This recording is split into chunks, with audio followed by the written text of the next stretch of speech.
Taasoo itare. dubbii ati dubbatte maa sodaata dubbii ati dubbatte irratti si gaafachuuf. Eenyu gammade kiristaan islaama moo kiristaana gammade amma gubachuu abdiitti nuyi koo mar'ummaan keenya mana gubate beeyna bar mucaa nagaan warqaa futanii king jettanii qaalii keenya jettanii mucaa futanii qaalii zayitii buuftanii affeertanii lafa keechaa waa'ee isaa namni gubatiin hin jiru bar. Okay waasi gaafadha. Hamma isaa kan hin gubadhe waan biraa rabbiin foon isaa toon ta'ee lubbuu isaa booda dubbii akka sensitiiv oowwitu hin deemtu deema Yesuus Kiristoos fannifamuutu waaqayyoo kan kee namni ajjeesutu irra salphina moo abdiin gubamuu irra salphina. Kan kenna akka qaba amma waa'ee waaqayyoo akkasin jedhe no joolle dhiifama na godhan fagoo jammarte amma namaati dhaggeeffadhu silaa yommuu mana agartu na dhaggeeffadhu qorattu nama dhaggeeffadhu gaa mana namaa dhufteemi waan sin jedhe illoolu waa gaafadhu waa akkuma aqlii teessanitu abdiin waaqaan waa'ee waaqayyoo kan jiru waa'ee abdiirra jira Abumaas mee aqluma waa'ee Abumaas waa xiinxal yeroo barii xiinxala akka xiinxaltanii sin godha yeroo barii listen to me na dhaggeeffadhu namummaa isaatiin gara biyya lafaa abdii ofii filatee deeme malee waan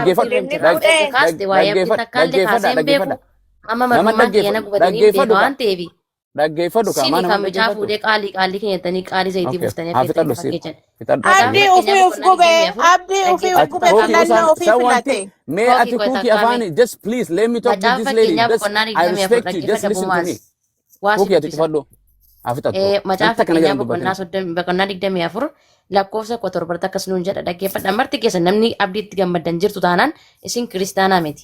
Macaafa keenya boqonnaa 24 lakkoofsa 17 yommuu diinni kee gufuu kufaatii isaatii hin gammadinii yommuu inni gufatus garaa kee keessatti hin gammadinii itti gammaduu kee waaqayyo yoo arge in jaalatu jedha. Sigalee kanaaf iyyuu fakkeenyaaf namni kiristaana ari'atu diina kiristaanaati. Namni kiristaana arrabsu diina kiristaanaati. Namni dursa kiristaana arrabse Kiristoosiin dura arrabsa unuuti miti. Namni dura nu ari'ate Kiristoosiin dura ari'ate unuu miti. Sijammar namni eenyutti gammadu hin jiru. Eenyutti kufaatii nama takkaatti namni gammadu hin jiru. So namni kana gammade yoo jiraate kiristaanaa miti. Komentii namoota hundumaa argeera. Islaamas kiristaanas argeera. Nama kiristaana islaamaa abdiirratti hojjetes argeera. Namni hundumtuu wal qixa namoota baay'ee argee jira waan ta'eef jechuudha. Kanaaf iyyuu gara keenyatti qabdee isaantu itti gammade hin jedhiin. Ani garuu mucaa kana gubachuusaatti gaddeera. Rabbiin immoo lubbuu isaatti araaramu lubbuu isaa bara baraan akkan guban. Okay kanuma isin jechuu barbaadeni gara ta'u. Okay si gaafadha. Maaliif itti gaddite?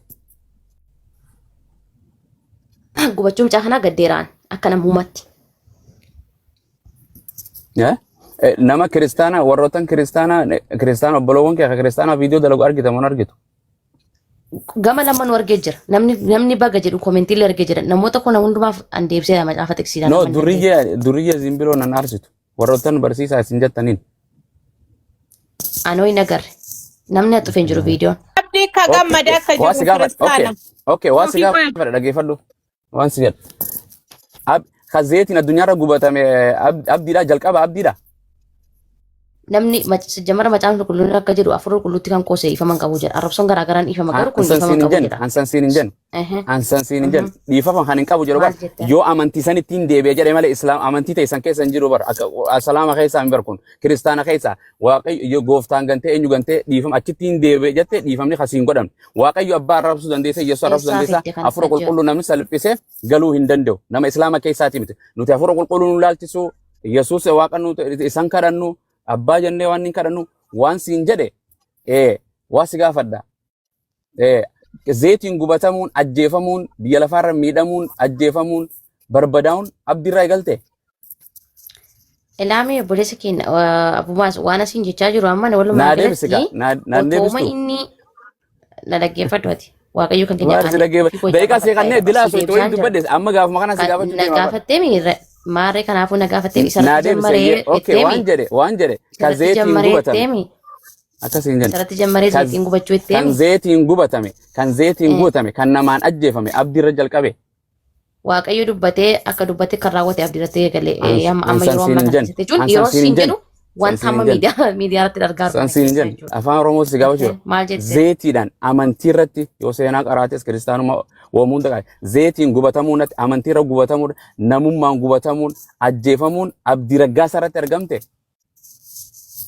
Fakkeenyaaf akka macaafa qulqulluu keessatti zayitiin yookaan ibiddi dachaa torba qabsiifamee asasiin hin jenne garuu waaqayyo galu qortu Seenaa afaan Sanaan Oromoo jedhe si taanaan Israa'el iddoo biraa afaan Oromoo si ragaa godhatee namni zeetiin addunyaa kanarratti namni zeetiidhaan gubatamee ajjeefame seenaa keessa jira moo hin jiru?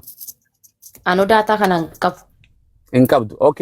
Okay. Yesuus Kiristoosiin Waa'ee Yesuusiin hin kaasiin siin gaafadha isaanii si gaafadha. Waa'ee Yesuusiin baasitu waa'ee abdii kaasi. Si gaafadha. Nan gaafatu. Okay. Abdiin nuuf Allah haadhamoo Nabi Muhammad. Obboleessa kiyya ansinii fi abdiin waaqa Okay, siin gandee naayee fixadhu. Muhammad Okay, siin jaran aanaa ayyaan Ani dubbadha kuma dubbateet nuti abdiin nuuf waaqaa miti. Abdiin nuuf ergamaa miti. Dhaggeeffadhu haa. Carraan akka na dhiisika. Uummatatti waan jedhame diddee. Dhaggeeffadhu. Kiristaanni silaa kan yaaduu qabdan nama isin waaqaa gooftaa keenyaa jettan namummaan niin dubbadha waan ati itti amantu. Ayyee dubbadhu. Nama isin gartee Yesuus gooftaadha jettan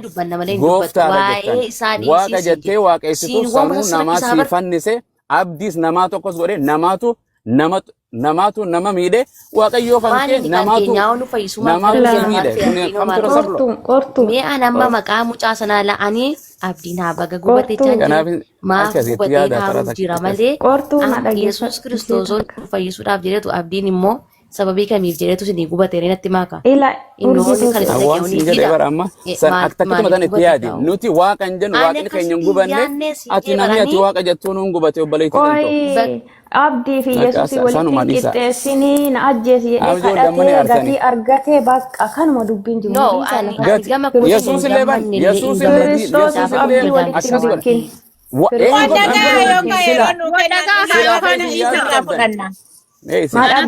Abdii ofii musliimaa filatee eenyullee isa waamne musliima mul'uu wakkalu ofii filate amantii ofii filate isa waliin haasaya. Urjii galatoomee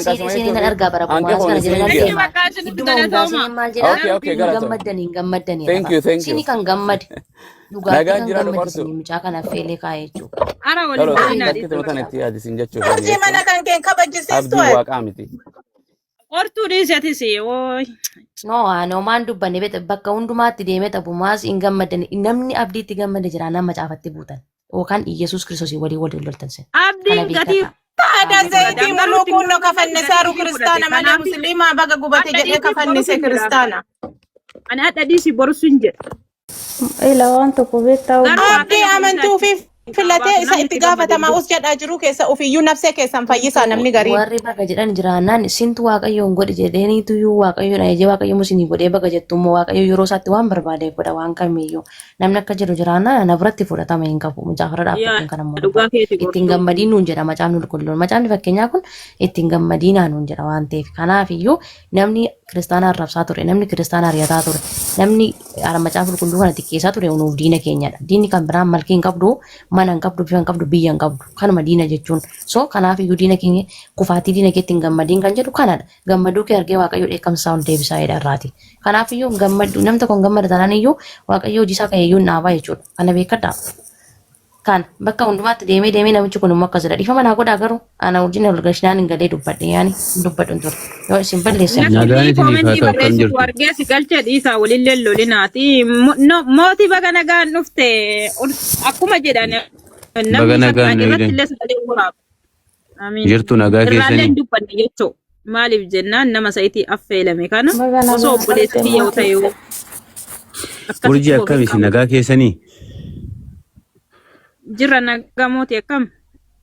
jira waaqayyoof haa galatu dhugaa maanni fara'aan deemee waa'ee abdii raggaasaa abamuwaas waa'ee abdii raggaasaa ustaas lammaffaadhaayyuu muhammad lammaffaatti ergamee yuu abdii raggaasaa yoo kiristaanii tokko gammade abdii raggaasaa tachi dhukkubni kun dabalame yoo inni immoo gammaduu baate irraa qannasamu waa'een kiristaanaa maaf sensitiivii ta'e dhaloota kanatti dirqama mucaa miidhame kana yoo yaalamaan rakkoo qaba asbaanii waa'uma abdii raggaasaa kana maaf dhaloonni kun akkasitti haasa'u. Koomentii amma nama tokko namni tokko fiidiyoo waraabaa miti kana laalanii kiristaanota jedhanii walitti qaban inni kiristaanaa miti inni gubachuu obboleessa isaatti gammade sunu kiristaanaa miti abdiin badii hojjeteera badii hojjeteera gatii isaa waaqayyo isaa kafaleera garuu waaqayyo fayyisee achiisa haa baasu namni isa gammade hin jiru. Yoon oomishee urjii waa tokkoon gaaffii na ta'een mee iddoo kana taa'ee paaworii dhukkuba isaan itti dabalaa yoo iddoo kana taa'ee gammade waa'een gammaduu kiristaanamaa itti dhaga'ame fayyisuun abdii maaf itti dhaga'amne isaanittiin jedhame gaaffiin kun guddaan isa kanaadha. Yeroo baay'ee dhaatanii haasa'u iddoo hundatti Kottu. Amma fara'aan seenee mana mucaa tokko mana ijoollee kiristaanaa seenee ammas waa'um kana gaafataa ture baran argaan ture achitti. Gaafa nani seenaa fara'aan hin bahe. Abboommaa isas seenee waa'uma habdii haasa. Maa inni habdii kana kiristaanii yoo gammade dhukkubni sun achitti itti dabalee ka'eetu yoo kiristaanii immoo gammaduu baate dhukkubni irraa qannasamoo fayyina mucaa kana ammaaf furmaata yaalledha dhalonni kun. Ila akka isaan kiristaanatti hin deebisne kiristoostu gidduu galeedha waan tokko gochuu hin danda'an sinii galee. Waa waaqayyo hojjete immoo ofiisaati namni waan tokko gochuu danda'u. Amma waan kam baga gubatee maa gubatee miti. Kiristoos hojii isaarra jira waan barbaade waaqayyo haa hojjetu. Ani waa'ee nama kamiitiin waan ilaallatu hin qabu. Garuu kiristaana karaa ittiin argatan dhabanii asii fachiin maaf harkisuudha gaaffiin kun guddaan. Feesbuukii ilaaltonni keessan iyyuu. Mucaa tokko maal jedhan mucaan kun sirratti nu dhiyaachuu qabdi amantii kiristaanaa keessadha du'uu mucaa kanaatti akkas taate. Lakkiisa kana yaaliina hojii waaqayyo gidduu ammas immoo dabartanii hin galiina. Ila dhugaan siin jedha asinitti maan jira. Warri ammayyoo olii gadi kaachaa jirtan dhaabadhaa of ilaalaa. Bakka mucaa kana immoo yaalchisaa haa fayyu. Mucaan amantiinsaa qalbiinsaa mana kiimiitiimi gullukoosiin na fayyisa jedheemi haa fayyisu gullukoosiin rakkoo hin qabu. Kanarraan kan hafe garuu kiristaanotatti dubbii kana harkisuudhaaf jecha hin maraatina. Dhugaan isiniin jedhaan hin maraatina ila dhaggeeffatu. Kolfee dhiifama dhugaa gullukoosiin na fayyisa jedhe jennaan. Yaa hin maraatina ila asii maal argadheen kiristaana harka afaan tokko baafadhee kana waraabbadhee immoo kanaan gara sirratti dhiyeeffadha jettanii asii fachiin hin maraatina baqqaa dhiisaa dhaabadhaa of ilaalaa. Inde namni sammuu qabu kotaa itti waa yaaduu danda'u qaba dhugaa dubbachuuf taanaan. Bad maal har'as borus waamu mucaa kana mucaan tokko faa maal jettani mucaa baay'ee kabaju amantii keenya kan ifatti baasee isadhaa jette yaaddanitti waan kan dukkana ture amantiin sun lakkaa lammaffaa dhufee abdii raggaasaa ifatti baasee makkaa dhaqee viidiyoo waraabee nu agarsiise masqida keessa seenii viidiyoo waraabee nu agarsiise achi keessa duratti garuu waan baay'ee jiranii namoota wal goyoomsaa turanii hamma garuu ifa ta'uu isaa nutti agarsiise amantiin kan jette viidiyoo sana waraabadhee nu harkaa qabu. Lakkaan mucaan kun ergamaa isa lammaffaan inni dhumaan Muhammad nuun jettani inni kun immoo isa dhumaa sadaffaati.